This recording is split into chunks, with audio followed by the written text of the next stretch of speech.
成為 vegan 之後，你有冇覺得憤世嫉俗，或者成為有啲人口中嘅 angry vegan 呢？我係完全有經歷過呢個 angry vegan phase 嘅。我覺得人類對其他動物做嘅嘢咁恐怖，覺得嬲係一個可以理解嘅反應。但係憤怒對我哋嘅運動有冇幫助呢？如果冇嘅話，我哋可以點樣處理呢啲情緒呢？喺今個 video 我會分享下我對呢啲問題嘅睇法。首先，我覺得其他人都 deserve compassion， 即係值得得到憐憫同埋愛。我會唔同意某啲行為，但係我嘗試將一個人嘅人格同埋佢嘅行為分開。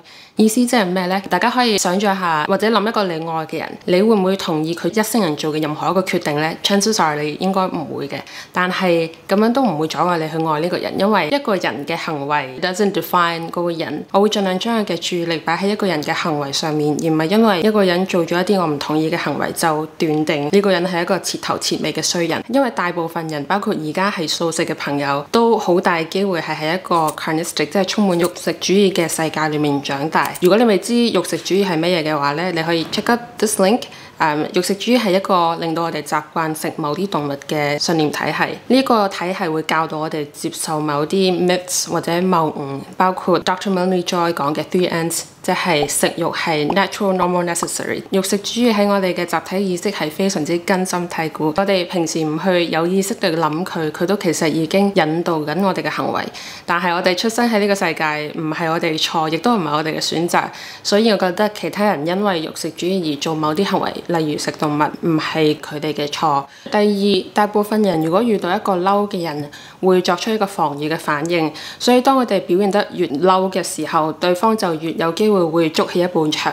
咁我哋之間嘅溝通亦都會被終止，亦即係話對方聆聽同埋接收我哋嘅訊息嘅機會亦都會減低。咁我諗大家都會同意呢個對我哋嘅運動係冇幫助嘅。另外，當我哋嬲嘅時候，對方有機會會覺得我哋好激動、唔理智，而社會普遍都會認為唔理性嘅人講嘅嘢亦都唔值得被聆聽。所以當我哋表現出憤怒嘅時候，我哋講嘅嘢喺對方嘅眼中嘅說服力亦都有機會會減低。咁我哋可以點樣處理憤怒嘅情緒呢？我有幾樣嘢想同大家分享。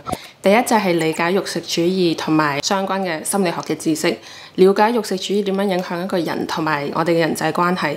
我自己嘅經驗係，我明白咗肉食主義點樣影響人嘅行為之後，我就基本上唔會覺得食肉嘅就係壞人，因為我覺得我哋大部分嘅行為都係受大量嘅外在因素影響，甚至我會覺得其實我哋好少甚至係冇行為係出於我哋自己嘅 free will， 但係呢個係另外一個哲學問題啦。所以我第一個 advice 就係理解肉食主義。第二，如果你覺得嬲嘅話，可以嘗試將呢個情緒擺喺一個人嘅行為上面，而唔係佢嘅人格。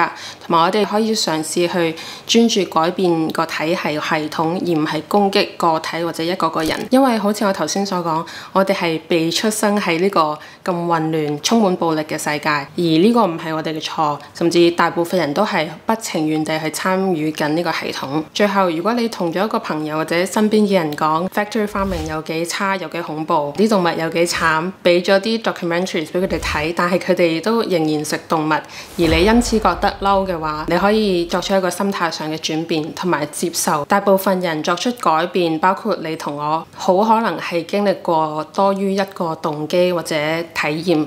譬如話，我睇咗個 documentary， 同啲朋友食咗啲好好味嘅 vegan 嘢。我同時咧細個養過狗，所以咧我知道動物係有 sentience 嘅。好多人係會需要呢啲唔同嘅經歷加上心態上準備好，先至會作出行為上嘅改變，去成為一個 vegan。所以我哋做嘅嘢就係好似播種咁樣，我哋係播 seeds of compassion 憐憫嘅種子。我哋冇辦法去強迫人哋改變佢哋嘅行為。我哋可以做嘅咧就係播種同埋幫助其他人喺心態上同埋思想上都做好準備去作出行為上嘅改變。我覺得我哋絕對係可以有好清晰嘅信念同埋好堅定嘅立場，但係同時用一個尊重對方同埋帶有愛、帶有 compassion 嘅方法去表達呢啲信念。唔知大家又點睇呢？如果你覺得嬲嘅話，你會點樣處理呢啲情緒呢？或者你點樣度過呢個 angry vegan phase 呢？ Let me know in the comments。